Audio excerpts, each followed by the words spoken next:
Okay, well, the offering is taken. You can turn your Bibles to Matthew chapter 12. You should have an outline of the study in the notes. I'm not sure if I turned in the right PowerPoint, and if the PowerPoint is reflecting today's message, I'll know once we see the first slides of it. But at least the outline will follow what we're going to cover.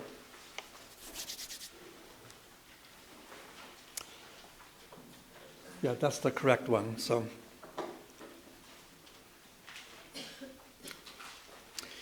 I've been here before and I've told different rabbi stories. I'm not telling them so much now because I don't remember what I told where, and I hate to be repetitious. But it's one I don't think I may have shared here in this context, so I'm going to tell you the story. And hopefully you haven't heard it unless you heard me speak elsewhere in this particular itinerary. It's a story of a Catholic priest and a rabbi that would often come together to discuss different things, but one day the priest thought he would like to impress the rabbi to show what the opportunity the Catholic priest has in the Catholic Church that the rabbi would not have, because in Judaism there is no hierarchy, so rabbi is just a rabbi. So to try to impress the rabbi, he tells him, "Rabbi, I'm only a priest now, but someday I could even become a bishop." And he thought that would impress the rabbi, but the rabbi simply shrugged his shoulders and says, "That's nice." Well, the priest was a bit disappointed, and he says, "Rabbi, I could someday become an archbishop. That should impress him." But again, the rabbi simply shrugged his shoulders and says, "That's also nice." So the priest is getting a bit disappointed and says, "Rabbi, I could also someday become a cardinal." And again, the rabbi shrugged his shoulders. "That's nice." And now the priest is getting a bit upset, and he says, "Rabbi, I could someday become the Pope himself." The rabbi again shrugged his shoulder. "Okay, that's also nice." Now the priest is angry, and he begins to, with anger, say to Rabbi, "What will it take for me to impress you? Do you expect me to become God himself?" Rabbi again shrugged his shoulder and said, "Well, one of our boys made it."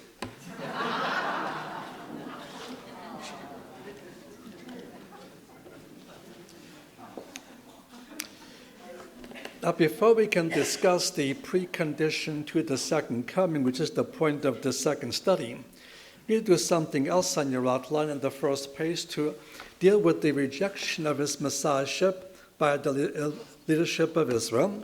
Only once we understand what happened at the time of the rejection can we understand the precondition to the second coming. Now, Matthew's gospel, he goes public with his ministry in chapter 4. From chapter 4 to chapter 12, we find him going all over Israel, city to city and synagogue to synagogue, proclaiming himself to be the Messiah of the Hebrew prophets, but also at the same time authenticating his claims with many miracles and signs and wonders. Now, between chapter 4 and chapter 12, the purpose of his signs was to serve as signs for Israel, to get them to make a decision. In chapter 12, the purpose of his signs will change, but up until this point, the purpose was to serve as signs to Israel to get them to make a decision. And essentially, they were to identify two things: his messiahship and his message. He's offering to Israel the kingdom of the Jewish prophets. If they'll accept him as the Messianic king, they could see the kingdom established in their day, but no such kingdom could be established until they first owned him to be that Messianic king. That begins to change with chapter 12, verse 22. "Then was brought unto him one possessed with a demon, blind and dumb," meaning a mute, and he healed them insomuch that the damned man spoke and saw. Now, the act of casting out demons by itself was not particularly unusual in the Jewish world of this day and age. And even the rabbis and their followers and their disciples also would practice casting out demons. But the act of casting out demons had to follow a specific ritual. In Pharisaic Judaism, they had three distinctive steps. Number one, they had to establish communication with the demon.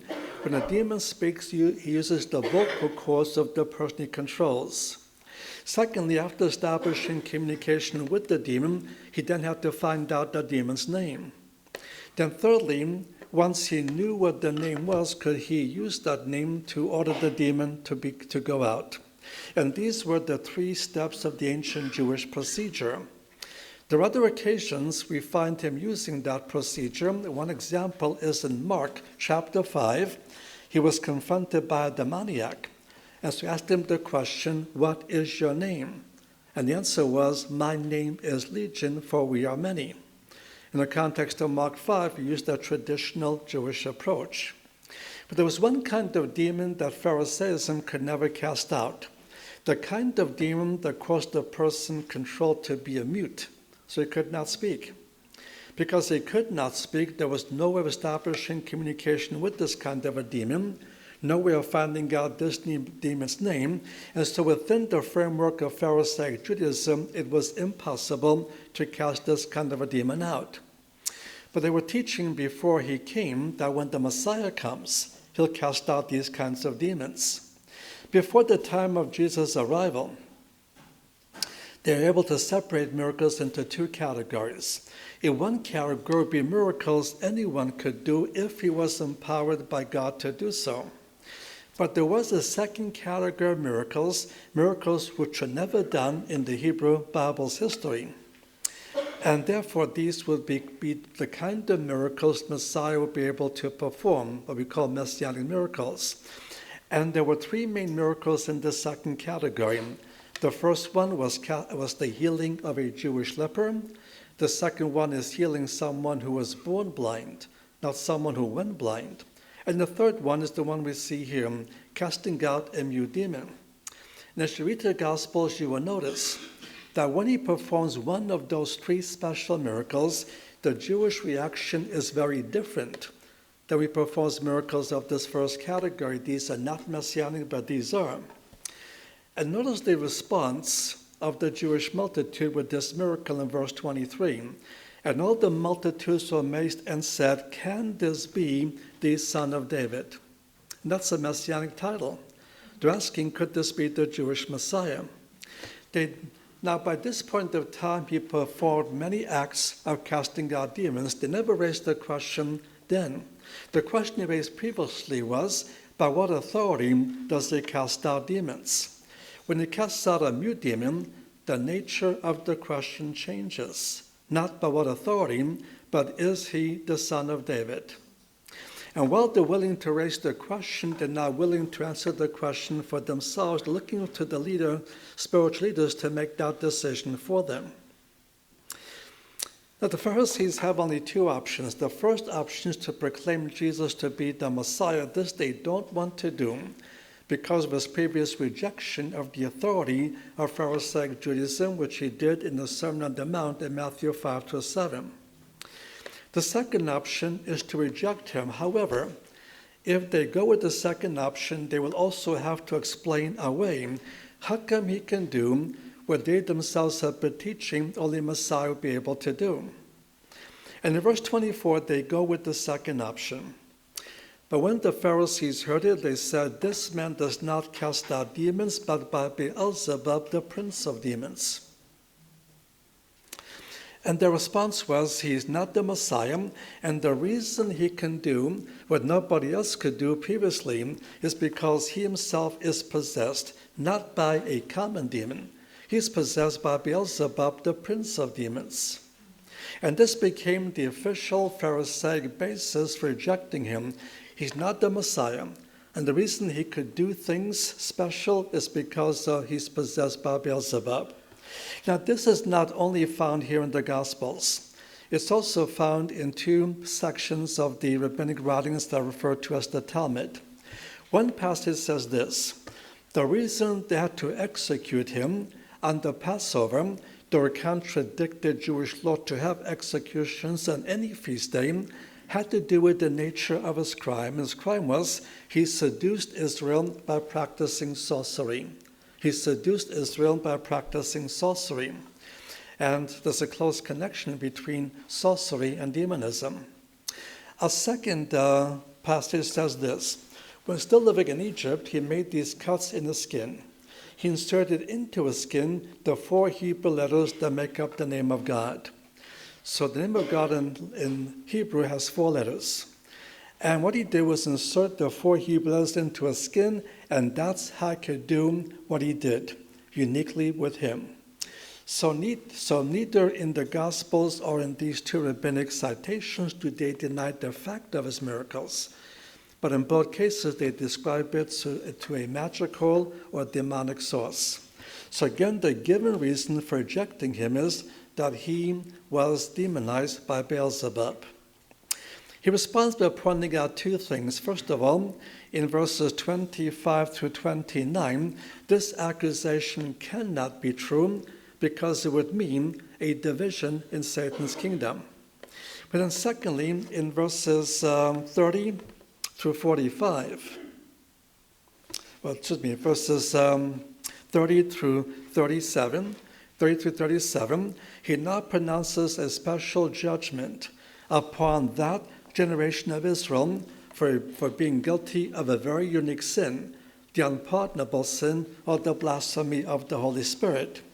And because this sin is what he calls it, unpardonable, judgment is now set down against this generation, a judgment that can, under no circumstances, be removed or alleviated, a judgment that will finally hit in the year 70, 40 years later, with the Roman destruction of the city and the temple, and the forced dispersion of the Jews around the world.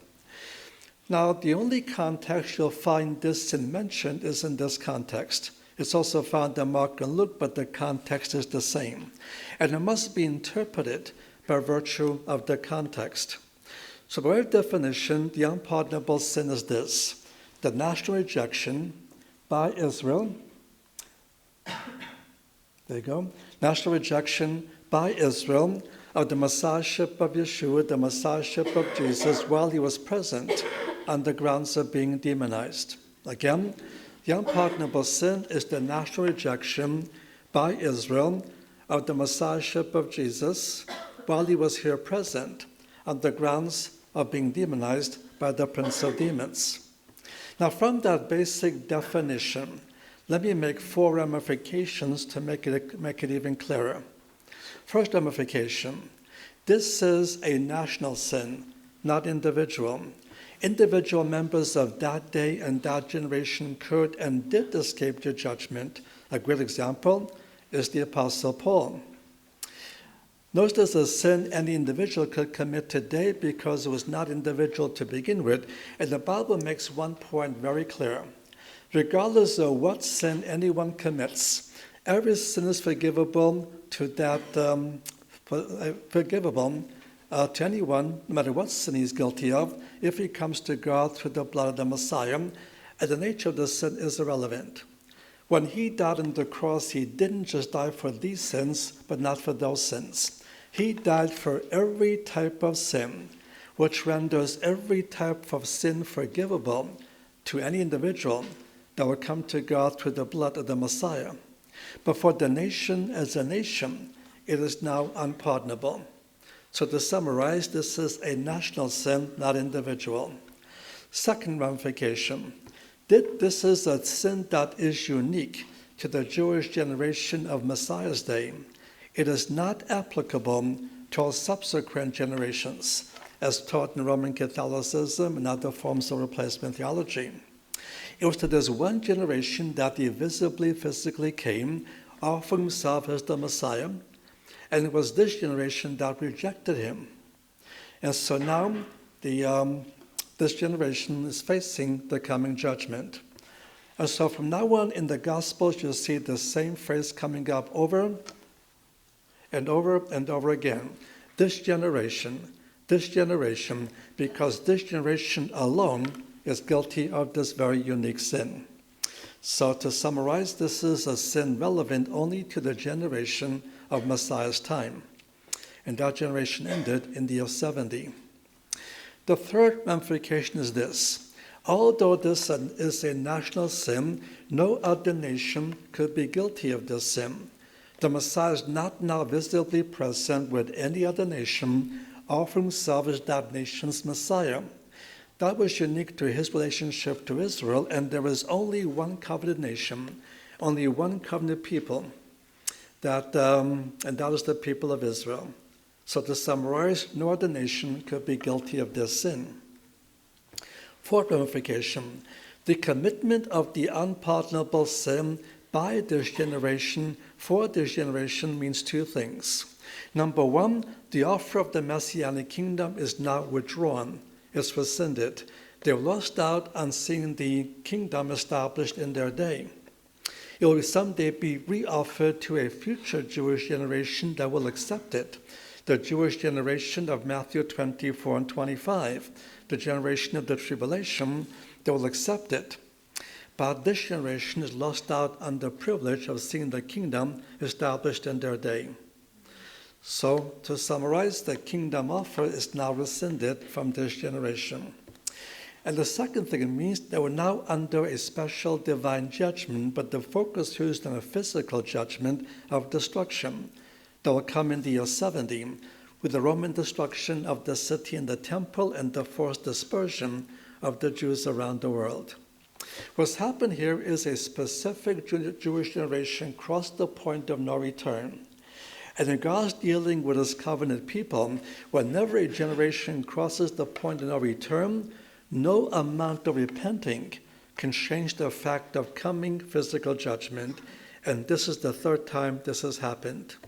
The first time you see this detailed in the book of Numbers, chapters 13 and 14. Numbers 13 and 14. The Jewish people, after a year at Mount Sinai, finally arrived at the oasis of Kadesh Barnea, which was right on the border of the Promised Land. So once they got past this one oasis, they'd be inside the Promised Land. And from that oasis, Moses sent out 12 spies who came back 40 days later. All agreed on one point. The land is all that God called it, a land that flows with milk and honey. So far, so good. But then came a key point of disagreement. Only 2 of those 12 men said, God is with us, we can take the land. But the majority, the other 10, said, oh no. Because of the numerical strength of the Canaanites and because of the military power, there's no chance that we can take the land. As people often do today, they make the assumption the majority must always be right, and there was a massive rebellion against Moses and Aaron. The 2 men were almost killed in a mob scene until God intervened. But at that point, the Exodus generation crossed the point of no return. And God withdrew the offer of the promised land from the Exodus generation, just as he withdraws from the kingdom from the generation of Matthew 12. And now the Exodus generation will have to continue wandering in the desert till 40 years pass. In that 40-year period, all who came out of Egypt will die out. And 40 years later, it'll be a brand new generation that was born as free men in the desert and not as slaves in Egypt. They'll be locked into the land under Joshua. The exception will be the 2 good spies and those under the age of 20. In the same way, that someday the kingdom will be reoffered to a future Jewish generation that will accept it. And like the Joshua generation that entered the land, in the future, the Jews will finally have the promised kingdom.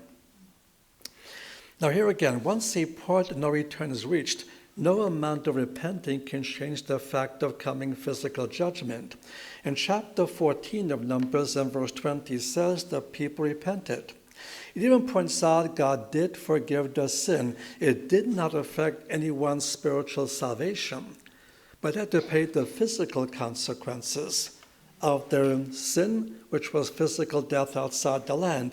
Even Moses had to die outside the land because of a sin he committed by striking the rock out of anger.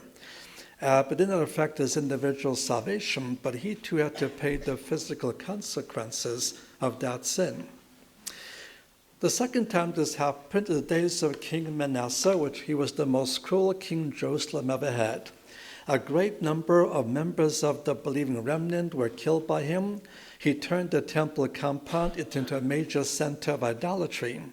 And finally, a point of no return was reached, and God decreed the Babylonian destruction of the city and the first temple and the 70 years of captivity.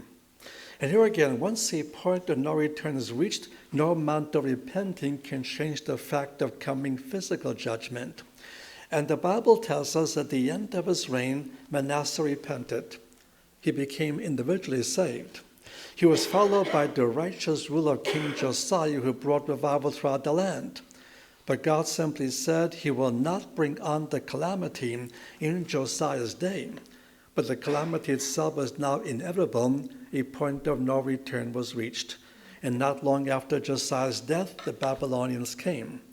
And now for the third time here in Matthew 12, a specific generation goes beyond the point of no return. And no amount of repenting will change the fact of coming physical judgment. And no matter how many Jews come to faith, and myriads of Jews will come to faith, nevertheless, the 70 AD judgment and the worldwide dispersion is now inevitable. Now, hearing these words of rebuke and judgment, we read in verse 38, "Then certain of the scribes and Pharisees answered, saying, 'Teacher, we would see a sign from you,' implying he hadn't done enough to authenticate his messianic claims, but by now he's performed numerous miracles, both messianic and non-messianic, and still they chose to reject him. So in verse 39 and 40, he announces a new policy concerning his public signs. "The for the nation there'll be no more signs except one sign, the sign of Jonah and the sign of resurrection." He will continue to perform many miracles after this event, but the purpose of his miracles now changes. No longer will the purpose be to serve as signs for Israel. The purpose now will be to train the 12 apostles for the new kind of work they'll have to conduct because of this rejection, the kind of work they'll be conducting in the book of Acts. But for the nation, no more signs except one sign, the sign of Jonah, the sign of resurrection. And that sign will come to Israel 3 different times. The first time will be the resurrection of Lazarus. Second time, his own resurrection. And the third time will be the resurrection of the 2 witnesses in Revelation 11 at the time of the tribulation. That's the only sign he'll still give them publicly. After announcing his new policy concerning the purpose of his signs, he picks up the theme that was interrupted, the theme of judgment. And now notice the beginnings of the focus on this generation. Verse 41, "The men of Nineveh shall stand up in the judgment with this generation and shall condemn it." Verse 42, "The queen of the south shall rise up in the judgment with this generation and shall condemn it." He now brings in 2 Gentile examples from the Hebrew Bible, the men of Nineveh and the queen of Sheba. These were Gentiles who had a lot less light to respond to, but they did respond to lesser light. And so the great white throne judgment, these Gentiles would be able to convict this Jewish generation of being guilty of the greater sin and rejecting the greater light and committing the unpardonable sin. And the words of judgment then conclude in verses 43 to 45 with a story of a different demon, though the point of this story is often missed. He talks about a demon that was indwelling a person, but then chose to leave. He was not cast out.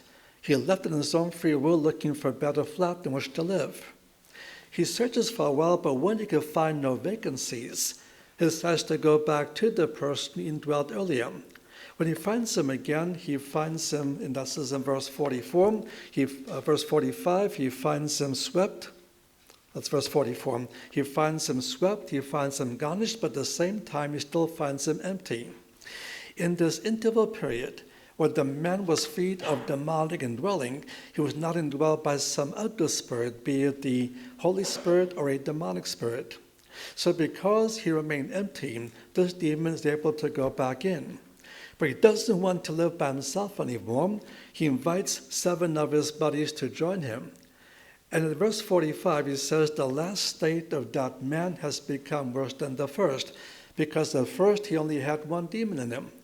Because he stayed empty, he now has 8 demons in him." But the point of the story is made notice in the very last phrase of verse 45. "Even so, will it be also unto this evil generation." Notice again the focus on that generation. When this generation began, it began with the ministry of John the Baptist. And the calling of John was to prepare them for the acceptance of the Messiahship of Jesus. And by means of the preaching of John, that generation was swept and garnished, but now with the rejection, this generation remains empty. And because it remains empty, the last state of this generation will be worse than the first. At the first, under Roman domination, after pay heavy tribute to Rome allowed them to retain their ethnic identity. Jerusalem was standing. The temple was functioning, all of its heralding glory. They even had a semi-autonomous government in the Sanhedrin. But 40 years after the words were spoken, the legions of Rome came. After a 4-year war and a 2-year siege, the city was destroyed, the temple torn down, there was not one stone left on top of another, and the Jewish people dispersed throughout the world, and the last state of that generation did become worse than the first. Now, the before results of what has taken place because of this unpardonable sin. The first result I mentioned a few moments ago, the purpose of his signs.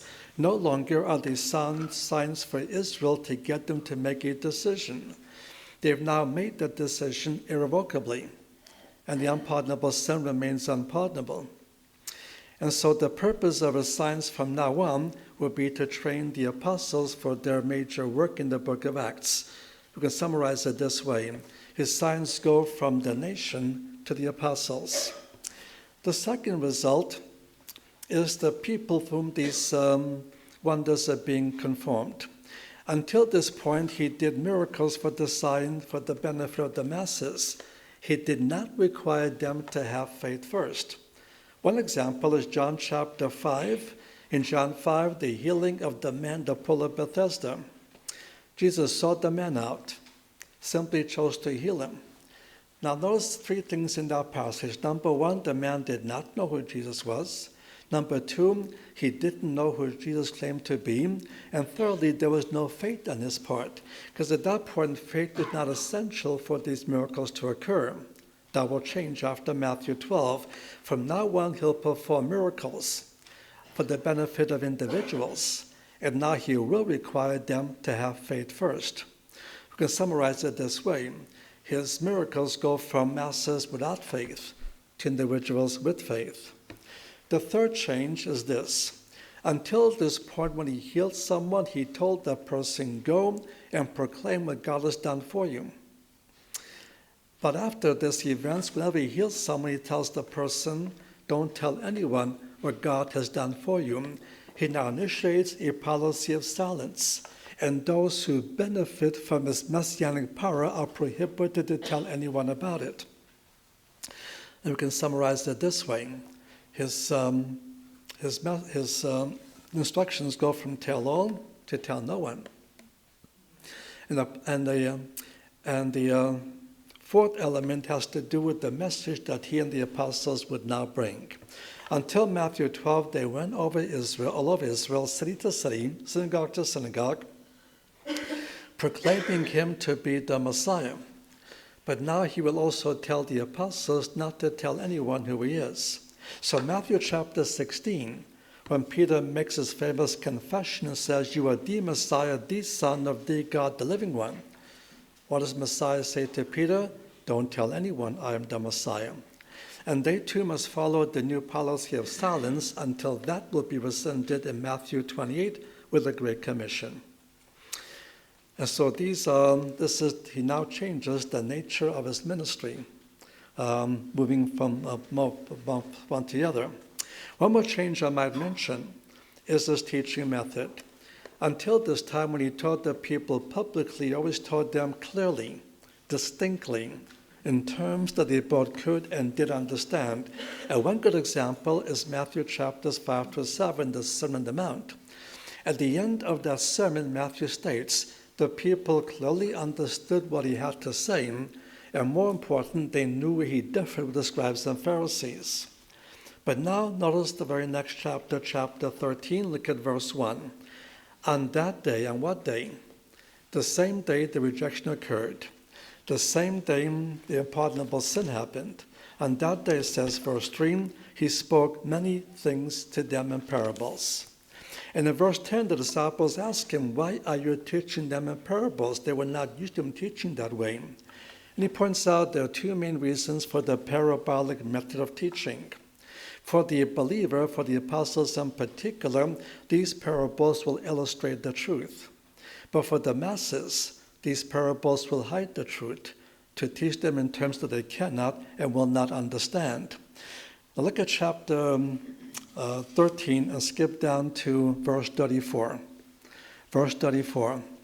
All these things spoke Jesus in parables unto multitudes, and note the next phrase, without a parable spoke he nothing unto them. Now this is not a true statement before Matthew 12. It will be absolutely true from now on. Whatever he teaches publicly, it always be parabolically. So no one understands, even the apostles don't understand. But then will he be alone with the apostles, as in verse 36 onward. He will then explain the meaning of these parables, because for them, the purpose is to illustrate the truth. We can summarize it this way. His teaching ministry goes from understandable to parabolic, from clarity to parabolic.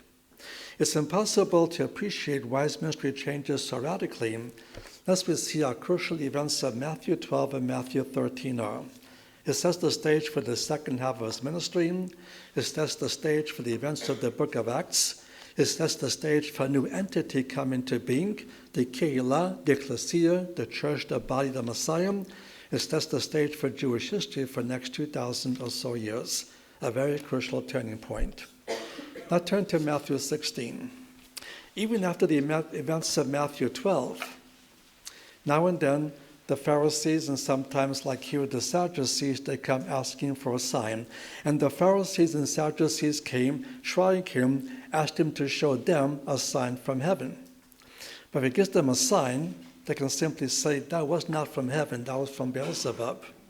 But notice his new policy in verse 4. An evil and adulterous generation seeks after a sign. There shall no sign be given unto it, but the sign of Jonah. He left them and departed. From now on, that's his basic policy. For the nation, no more signs except one sign, the sign of Jonah, the sign of resurrection. And now turn to John 11.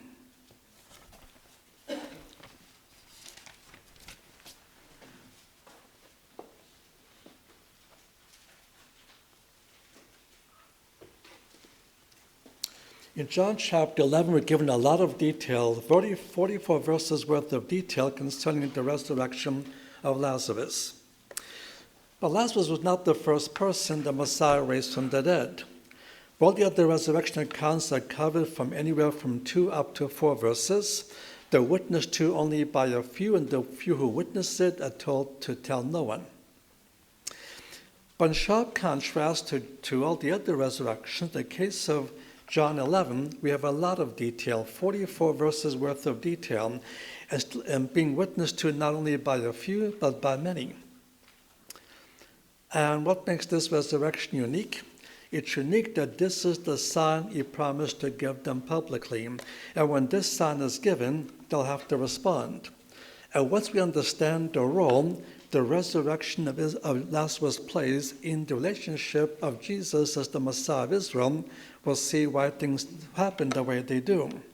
So in verses 1 through 5, a message comes to him from the two sisters, informing him their brother Lazarus is fatally ill.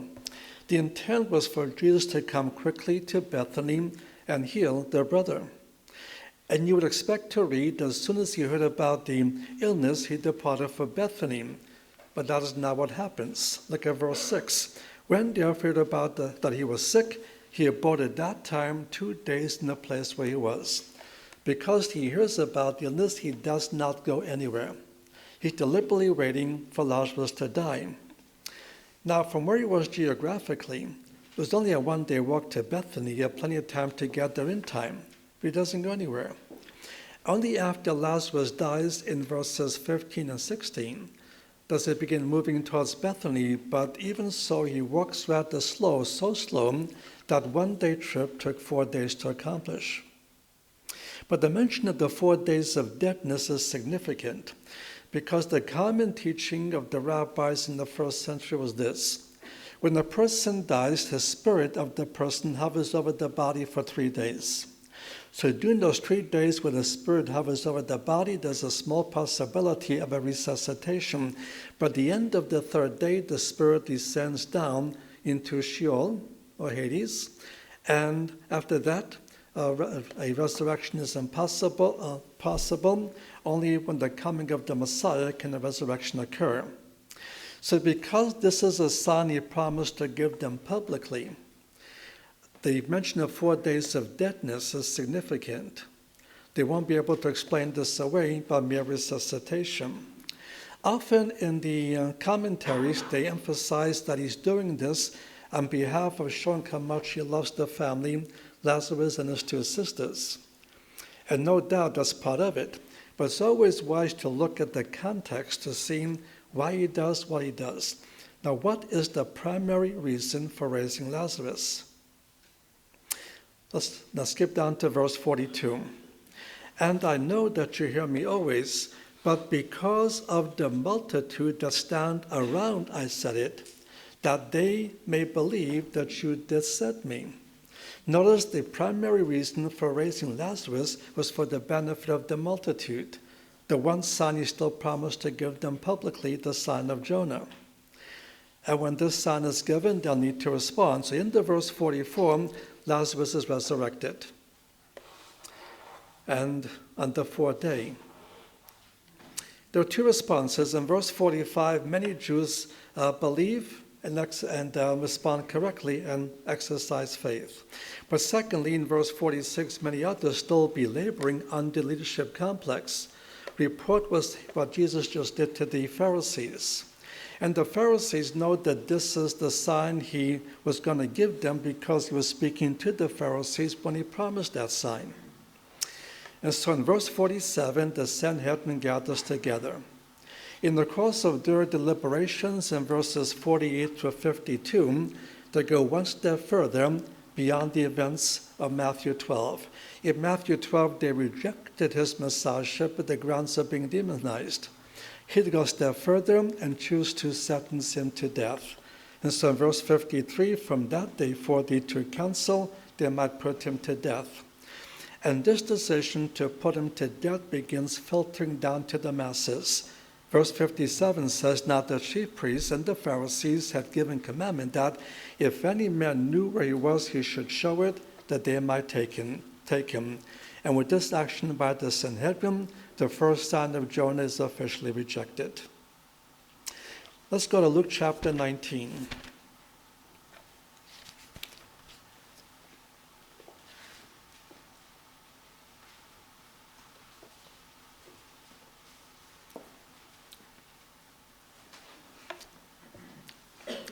The context of these verses is the context of the Triumphal Entry, and literally thousands upon thousands, millions of Jews are conducting Jesus to Jerusalem, crying out, Hosanna, more correct, Hosanna. Blessed is he that comes in the name of the Lord. And in the first century Jewish context, this was the official Messianic greeting. Rabbis were teaching whenever the Messiah comes, he must be welcomed with these words, Baruch haba b'shem Adonai, blessed is he that comes in the name of the Lord. So when they are saying all these things, they're applying them to Jesus, they're proclaiming him to be the Messiah, and one might think the conditions could still change, except for the fact the unpardonable sin is unpardonable. They've already committed that sin. So right in the context of Messianic acclamations, when he speaks, notice he still speaks words of judgment. Chapter 19, verse 41. And when he drew nigh, he saw the city and wept over it, saying, if you had known in this day, even you the things which belong unto peace, but now they are hid from your eyes. For the day shall come upon you when your enemies shall cast a bank about you, and compass you round, and keep you in on every side, and shall dash you to the ground, and your children within you, and they shall not leave in you one stone upon another, because you did not know the time of your visitation. The words of the Messiah are the words of judgment. The unpardonable sin has been committed and remains unpardonable. And 40 years later, these words were literally fulfilled. Let's go back to Matthew's Gospel, this time chapter 23.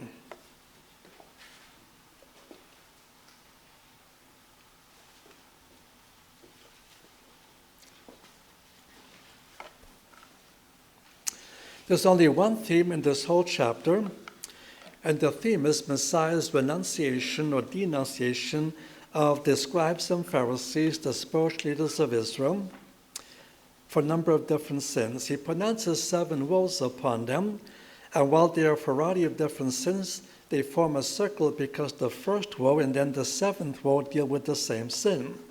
The first woe is in verse 13. Here they're condemned because, first of all, they are rejecting his messiahship, but secondly, they're leading the nation to reject him as well. And then the 7th woe elaborates in verses 29 through 36. And he points out this generation will not only be held accountable for the rejection of his messiahship, he points out they're going to be held accountable for all of the blood of the prophets of the Hebrew Bible. Because everything the prophets were going to say about the Messiah by now had been said, and the Hebrew scriptures would now come close for 4.5 centuries. And so to reject his messiahship automatically means rejecting the testimony of the prophets. And no Jew can claim, no Orthodox Jew or ultra-Orthodox Jew can claim to believe the prophets and still reject his messiahship. It's a package deal. To believe one will be to believe the other. To reject one will be to reject the other. Now keep in mind when he uses the Hebrew Bible, he uses in the order of the Jewish Old Testament, not the order of the Christian Old Testament. The number of books between the Jewish and Christian Old Testament is the same, but the order is not the same. The first book is the same, Genesis, but the last book in the Jewish order is not Malachi, but 2 Chronicles. Notice in verse 35 he names 2 men, Abel found in the first book, Genesis, and Zechariah found in the last book, 2 Chronicles. And by naming these 2 men, he says that they'll be held accountable for everything from Genesis to 2 Chronicles, was a Jewish figure of speech, meaning the whole body of revealed written truth, much as we may use the similar figure of speech when we say from Genesis to Revelation, a figure of speech for the whole body of revealed written truth. And now look at verse 36. Verily I say unto you, all these things shall come upon this generation. There's that term phrased again. This generation, guilty of the unpardonable sin, also be held accountable for rejecting the testimony of all the prophets of the Hebrew Bible. A few days after these words came the second sign of Jonah, the resurrection of the Messiah. This would be rejected in the first 7 chapters of the book of Acts. The stoning of Stephen, Acts 7, marks the official rejection of the second son of Jonah. That's why only as of Acts 8, for the first time, will the gospel go out to non-Jews. Until that, it stayed within the Jewish frame of reference. The point I've made so far is Israel rejected the Messiah, and the basis they gave was because he was demonized. Like, go to page 2. In light of that, then, what is the basis of the second coming? What is the precondition of Messiah's return? There are a lot of scriptures on this. We're going to look at the 5 passages on your outline and go to Leviticus chapter 26. Leviticus chapter 26.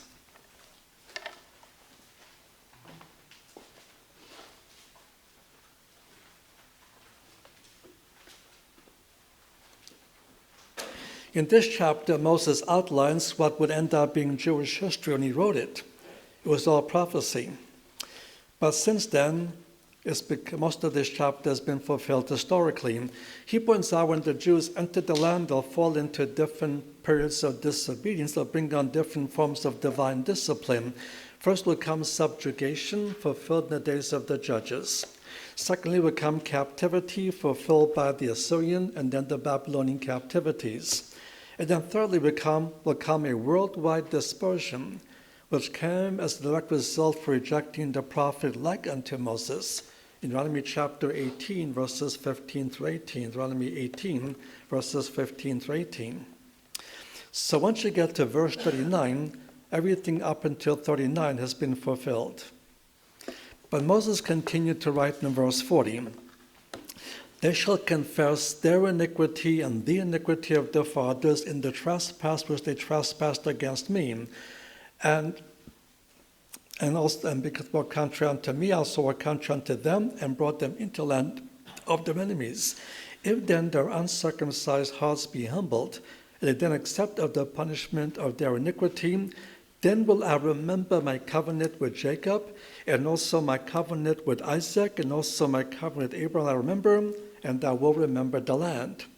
In verse 42, he points out God has every intent of fulfilling to Israel all of the promises and blessings of the Abrahamic covenant, but especially concerning the borders of the promised land. I will remember the land.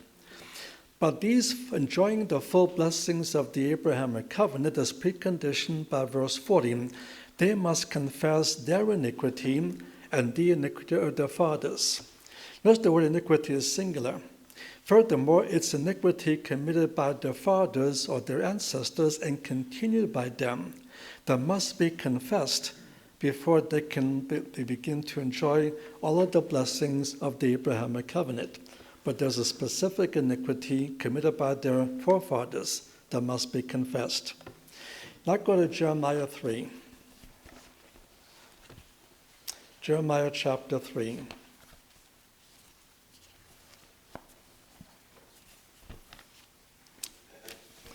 In Jeremiah chapter 3, verses 14 through 18, Jeremiah lists some of the blessings the Jewish people will enjoy in the Messianic kingdom. So in verse 14, he says that God will regather Israel one by one until all have come back to the land of Zion. In verse 15, at that day God will give them righteous shepherds that will feed them with knowledge and understanding, never again be guilty of leading them astray. In verse 16, they won't so much as think of rebuilding the Ark of the Covenant, because in verse 17, God himself in visible form will be ruling them from Jerusalem. And that will be in the person of the Messiah. And in verse 18, the Jews will be so reunited so as not to be split into two Jewish kingdoms again. But the enjoyment of these kingdom or millennial conditions has a prerequisite in verse 13. Only confess your iniquity. You transgressed against Jehovah your God. Notice again the word iniquity is singular. There's one specific sin they must confess before they can enjoy the full benefits of the Messianic kingdom. Now let's go to Zechariah chapter 12.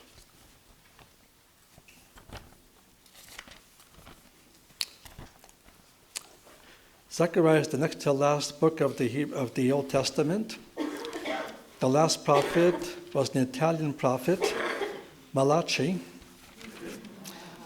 Just go past the Malachi papers, you'll find Zechariah.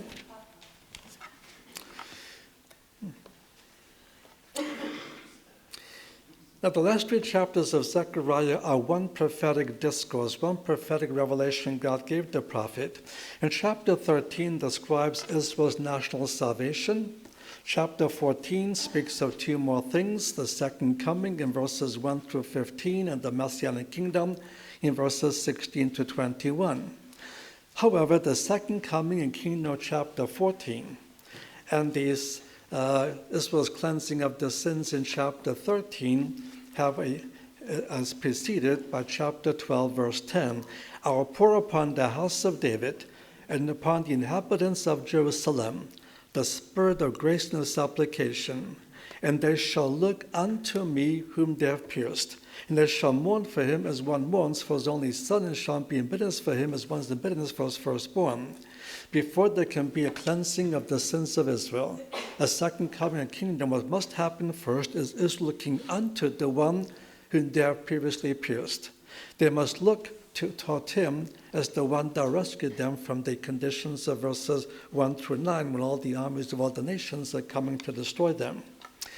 And there has to be a national confession and mourning and requesting for the Messiah to return. Now go to the first minor prophet, Hosea chapter 5. Hosea chapter 5.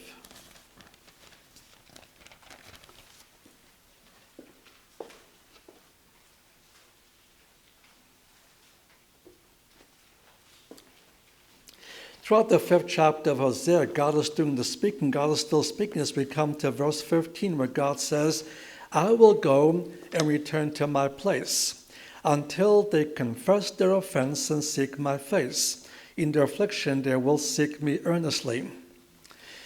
Now, his God is speaking. It says he'll return to his place. His place is heaven. Before he can return to heaven, he must first leave heaven. And when did God ever leave heaven? He left heaven at the incarnation, when God became man in the person of Jesus of Nazareth. But then because of an offense, here again the word offense is singular, because of a specific offense committed against him, he then returned to heaven when he ascended from the Mount of Olives. The verse goes on to say he will not come back to the earth until that offense is confessed, adding the warning, in their affliction they will seek him earnestly. Now, what is the offense committed against him? Not so much in killing him, but the Jewish offense lies in rejecting his messiahship on the grounds of being demonized. Until that specific offense is confessed, there is no second coming. You might want to keep your finger here. We'll come back to this passage momentarily. And now go to Matthew chapter 23.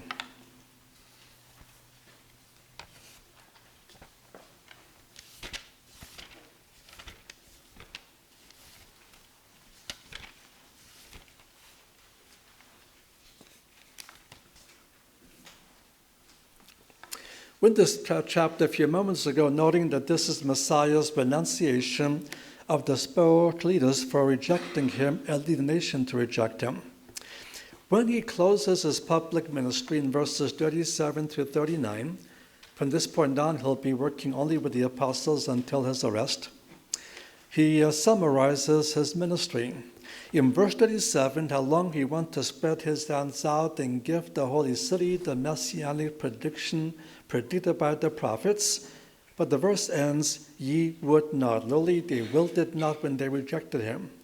So in verse 38, the house, the temple will soon lie desolate. It'll be destroyed 40 years after speaking these words. But then notice verse 39. For I say unto you, ye shall not see me henceforth, till ye shall say, blessed is he who comes in the name of the Lord. As I mentioned earlier, this was the official messianic greeting. And they will never say this about him till they first owned him to be that messianic king.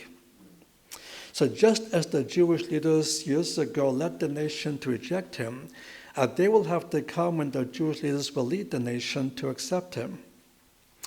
And going down to capital B, what is the basis of the second coming? Two elements. Number one, they must confess the national sin of rejecting him on the grounds of being demonized. But secondly, they must plead for him to return, to mourn for him as one mourns for only son. Until these two things occur, there will be no second coming. Let's go back to Hosea chapter 5. We have here a place where chapter got divided at the wrong place, because chapter 6 should have begun in verse 4, because the first three verses of chapter 6 belong with chapter 5. We saw in 5:15 that he will not come back until Israel mourns for him. And in verses 1, 2, and 3, we have the fulfilling the requirement of 5:15. The words are the words of a call or decree, such as is issued by leaders. Come, let's return unto Jehovah. He hath torn and he will heal us. He hath smitten, he will bind us up. After 2 days he will revive us. On the third day he will raise us up, and we shall live before him. And let us follow on to know the Lord. His going forth to show us the morning. He will come unto us as the rain, as latter rain that waters the earth. In the closing days of the tribulation, in connection with the campaign of Armageddon, which is the affliction of 5:15, the Jewish leaders will finally discover why they have suffered all these things and what they must do. And once they realize this, then they will issue this call to national repentance. And this will trigger the last 3 days before the actual second coming. For the first 2 of these last 3 days, they'll confess the national sin of rejecting him. The words they will use in your outline is Isaiah 53, verses 1 through 9, where they confessed that when he first came, they thought he was suffering for his own sins. Now they realize he was suffering for their sins. And then on the third day, the whole nation will come to faith. Isaiah chapter 66, verse 8 says, they'll be born in one day. Zechariah chapter 3, verse 9, Zechariah 3, verse 9, he removed the iniquity of the land in one day. And in Romans chapter 11, verse 25 and 26, all Israel will be saved. And so the third day, they'll begin to plead for the Messiah to return. And the words they will use are the three passages at the end of your outline, Isaiah 64, Psalm 79, and Psalm 80. Look at Psalm 80 briefly as we close this discussion.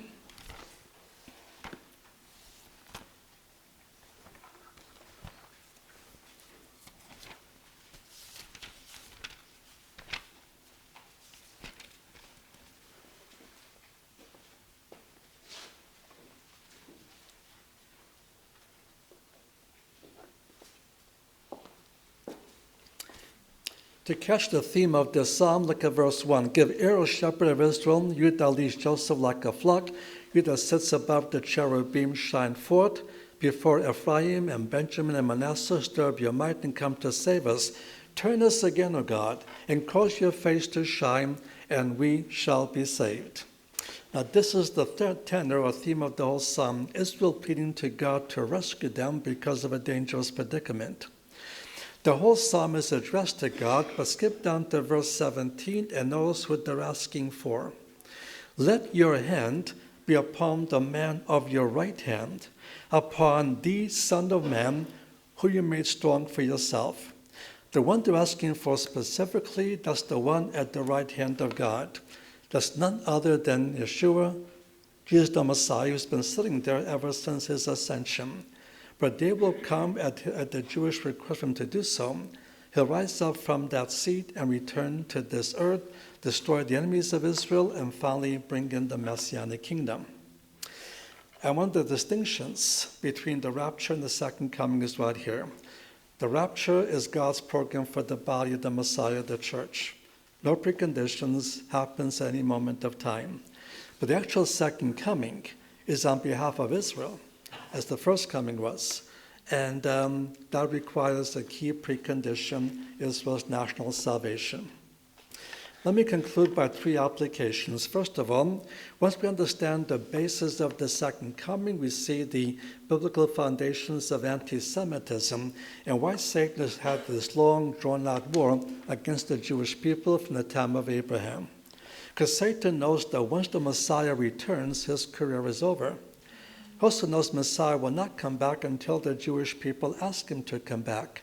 So if he can wipe out the Jews before they have a chance to plead for Messiah's return, there'll be no second coming, and Satan's career will be safe forever. That's why he's always had this war.